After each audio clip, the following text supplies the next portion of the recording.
Biz ko'p yoshlar bilan, ota-onalar bilan muloqotda bo'lamiz.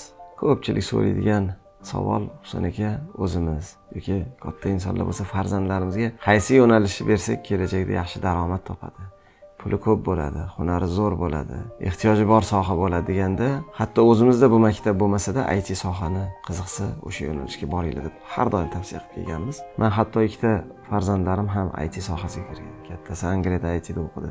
Kichkinasi O'zbekistonda mana 12 yoshidan ITga qiziqib o'qib keladi. 14 yosh bo'lganida Fintech Hub degan maktabga qo'ydik. O'sha maktabda koding qilishi, ya'ni veb-saytlar, boshqa juda ko'plab ilmlarni o'rgatishadi.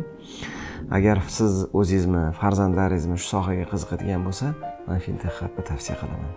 Albatta boringlar, chunki asoschilari o'zlari IT sohasidan chiqqan, O'zbekistonda eng zo'r katta IT loyihalari qilgan jamoa hisoblanadi. Agar mana shu videomni ko'rganingizda qaysidir muddat ichida meni nomimdan borsanglar, 30% chegirma ham amalga oshar ekan, foydalanasizlar degan umiddaman. Sog' bo'linglar, omad tilayman.